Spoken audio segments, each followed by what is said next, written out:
आज का शुभ पंचांग। आज की शुभ तिथि मार्गशीर मासे कृष्ण पक्षे प्रतिपदा शनिवार विक्रम संवत 2081 तदनुसार 16 नवंबर 2024। आज प्रतिपदा रात्रि को लगभग 12 बजे तक की है। तत्पश्चात द्वितीय। आज का विशेष दिन वर्षिक संक्रांति, इष्टि, सर्वार्थ सिद्धि योग, अमृत सिद्धि योग, मासिक कार्तिकाई, अंतरराष्ट्रीय सहिष्णुता दिवस, राष्ट्रीय प्रेस दिवस। सूर्य राशि वृश्चिक, चंद्र राशि वृषभ, दिशा शूलपूर्व, अग्निवास पृथ्वी, नक्षत्र कृतिका, ब्रह्म मुहूर्त 5:11 से 6:05।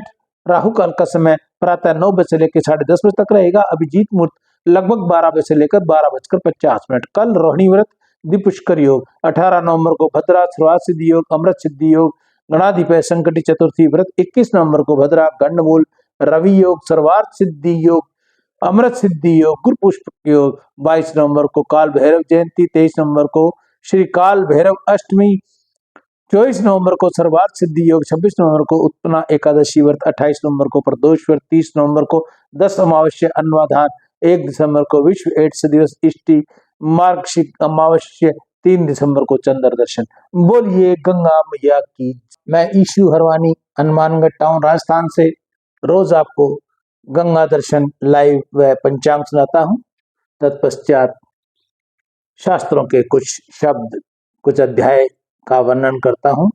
आज का मेरा जो अध्याय है वो है भगवान प्रेम की प्राप्ति कैसे हो।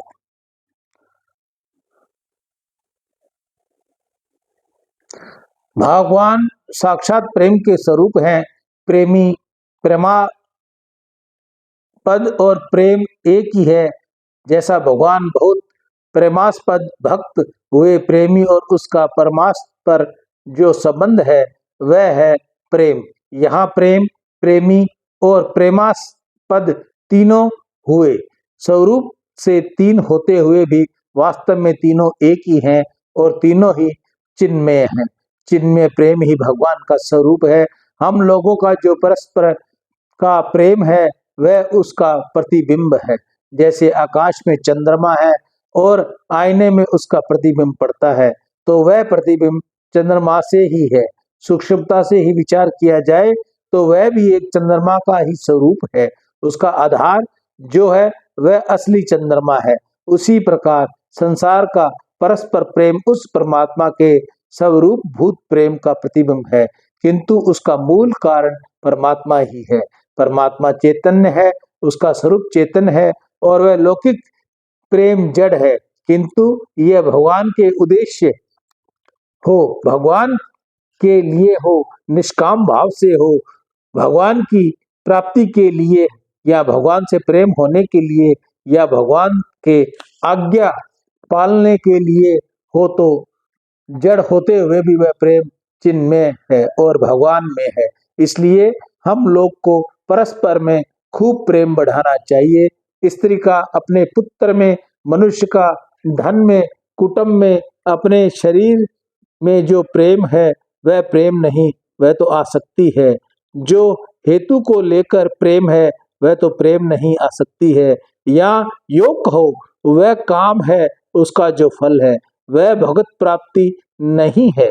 स्त्री, पुत्र, धन, मकान, मान, बढ़ाई और प्रतिष्ठा जो प्रीति है, आसक्ति है, वह बंधन कारण है। वह तो हमारे लिए बहुत खतरे की चीज है। उसको तो हटाने की जरूरत है। वास्तव में उसे प्रेम न कह करके उसे आसक्ति या काम कहा जाए तो ठीक है, किंतु जो निष्काम प्रेम है, हेतु रहित प्रेम है, भगवान के लिए प्रेम है, वह दूसरे व्यक्ति में हो तो वह हुआ भगवान में ही, उसमें भगवान विराजमान है। इस भाव से किसी से भी प्रेम करना भगवान से प्रेम करना है। भगवान का जो प्रेम है वह तो संसार की मुक्ति देने वाला है, संसार से उद्धार करने वाला है और संसार के विषय भोगों के उद्देश्य से या किसी कामना को लेकर या स्वार्थ को लेकर, आसक्ति को लेकर तो एक प्रकाश का मोह जनित प्रेम है, वह कथन मात्र का प्रेम है, वह मनुष्य का पतन करने वाला है, उससे दूर रहना चाहिए। अंत मान, बढ़ाई और प्रतिष्ठा को ठुकराकर निष्काम भाव से आप में खूब प्रेम करना चाहिए, किंतु यदि प्रेम की जगह एक दूसरे के साथ में ईर्ष्या, द्वेष, वैमनस्य या वैर हो तो वह सब प्रकार से खतरनाक चीज है, आत्मा के लिए हानिकारक है। इसलिए भगवान ने कहा है, निर्वैर सर्वभूतेषु यह स मामेति पांडवा। गीता के 11वें अध्याय का 55वां श्लोक है, हे पांडव, जो सारे भूतों में वैर भाव से रहित है वह पुरुष ही मुझे प्राप्त होता है। सारे संसार के साथ प्रेम हो, किंतु एक के साथ भी वैर हो तो, द्वेष हो तो उसे भगवान की प्राप्ति नहीं होती है। मान लो एक भाई मेरे सारे शरीर की पूजा करते हैं, फूल चढ़ाते हैं, आदर करते हैं, नमस्कार करते हैं, किंतु एक अंगुली में कपड़ा लपेटकर किरासिन लगाकर आग लगा दे तो क्या मैं उन पर खुश होऊंगा? इन मैं कहूंगा कि तू क्या करता है, बोल। रोशनी करता है। रोशनी, आप तो महात्मा है, उसका आपका क्या है? वह तो आपको पूजते हैं, नमस्कार करते हैं, सत्कार करते हैं और बारंबार आपको प्रणाम करते हैं। मात्र एक अंगुली को किरासिन से भिगोकर थोड़ी रोशनी करते हैं तो हम यही कहेंगे कि हम नहीं चाहते तुम्हारी पूजा को। इसी प्रकार सारी दुनिया के साथ प्रेम हो और एक के साथ में आपका वैर हो या द्वेष हो तो आपके लिए वह कलंक है। भगवान आपको नहीं मिल सकते, इसलिए सबके साथ में निष्काम भाव से प्रेम करना चाहिए। या न किसी से प्रेम, न किसी से द्वेष, अतः सबकी आत्मा ही परमात्मा है, इस प्रकार समझ के सबसे प्रेम करना चाहिए। यह बड़े ऊंचे दर्जे की बात है। मैंने आपका पर अपराध कर दिया, आपको मार पीट दिया, आपको गालियां दी और आपने मेरे ऊपर दावा कर दिया। हकी हकीम से हमारी बहुत दोस्ती है। उसने पूछा, क्यों भैया, तुमने मारपीट की, गालियां दी? मैंने कहा, हाँ, सच्ची बात तो यही है। आपको एकांत में कहता हूँ, आपको माफ करना पड़ेगा। हकीम ने कहा कि मेरे बाप का सामर्थ्य नहीं कि मैं माफ कर दूं। जो न्यायप्रिय हकीम होगा वह तो कभी माफ नहीं करेगा। फिर मैंने पूछा, और कोई उपाय है? हकीम ने कहा है, आओ, तुमको जिसका तुमको अपराध किया है यदि वह राजीनामा पेश कर दे तो हम तुम्हारे अपराध को माफ कर सकते हैं। हमारा भी अधिकार है माफ करना न करना, किंतु जिसका तुमने अपराध किया है वह समय एक प्रकार से वह अर्जी पेश कर देवे कि हम दोनों खुश हो गए हैं और हम अपना दावा उठा लेते हैं, तो राजीनामा पेश करने पर हम आपको स्वीकार कर सकते हैं। उसे स्वीकार करना न करना हमारे हाथ की बात नहीं। इतना हम कर सकते हैं कि तो ख्याल यह करना चाहिए कि हमने आपका अपराध कर दिया तो संसार में हमको अन्य कोई भी माफ नहीं कर सकता। न इस लोक में न परलोक में। इस लोक में राजा महाराजा या हकीम माफ नहीं कर सकते, परलोक में यमराज की भी सामर्थ्य नहीं कि वह माफ कर सके, किंतु एक साधारण आदमी जिसका हमने अपराध किया है वह माफ कर सकता है।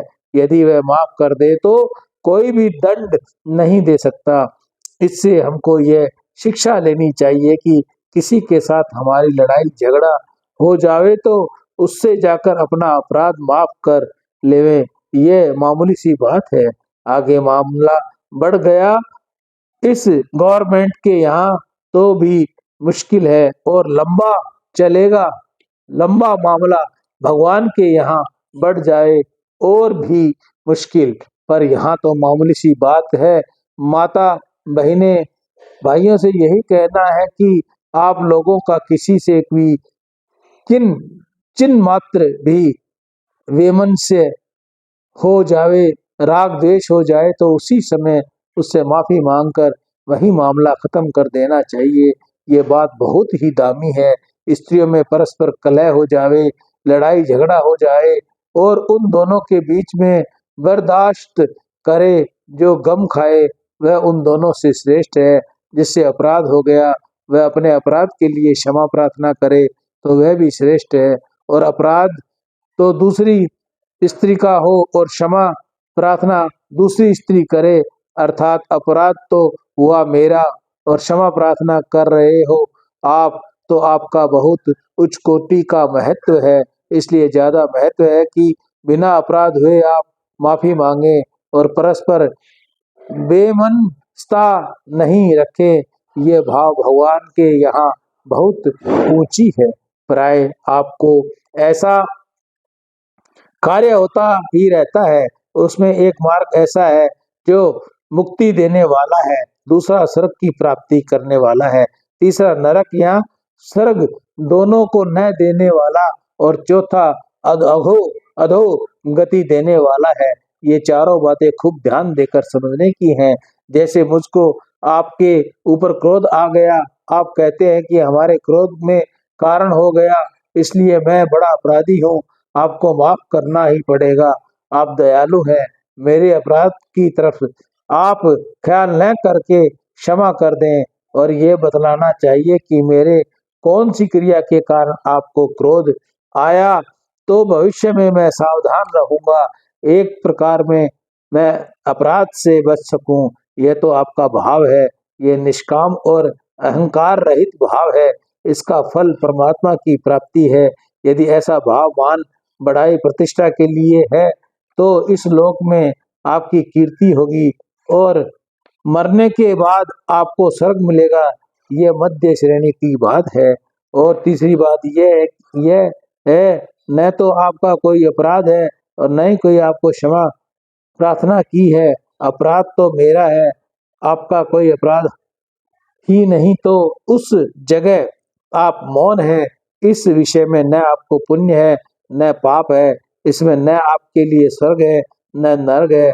और चौथी बात यह है कि आप अपनी सफाई देते हुए उसका ही अपराध कायम कर रहे हैं, दूसरे से कहने कि देखो साहब ये बिना ही कारण मुझको गाली देता है, खोटी खरी कहता है, इसका क्या अधिकार है जो ये मेरा तिरस्कार कर रहा है।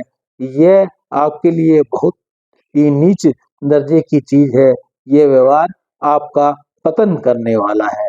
भगवत प्रेम की प्राप्ति कैसे हो, ये कथा बाकी हम आपको कल सुनाएंगे। कल इस कथा का बाकी का शेष भाग हम सुनाएंगे।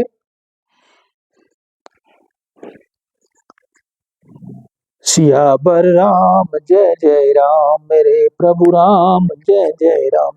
जय मंगल भवनीय मंगल हारी, द्रवहु सुदशरथ अजर बिहारी। दीन दयाल विबुध संहारी, हरहु नाथ मम संकट भारी। गीता का सार अध्याय। संसारिक मोह के कारण ही मनुष्य में क्या करूं और क्या न करूं, इस दुविधा में फंसकर कर्तव्य युक्त हो जाता है। अतः मोह और सुखा शक्ति के वशीभूत नहीं होना चाहिए। शरीर नाशवान है और उसे जानने वाला शरीर ही अविनाशी है। इस विवेक को महत्व देना और अपने कर्तव्य का पालन करना, इन दोनों में से किसी भी एक उपाय को काम में लाने से चिंता शोक मिट जाते हैं। निष्काम भाव पूर्ण केवल दूसरे के हित के लिए अपने कर्तव्य का तत्परता से पालन करने मात्र से कल्याण हो जाता है। कर्म बंधन से छूटने के दो उपाय हैं। कर्मों के तत्व को जानकर निस्वार्थ भाव से कर्म करना और तत्व ज्ञान का अनुभव करना।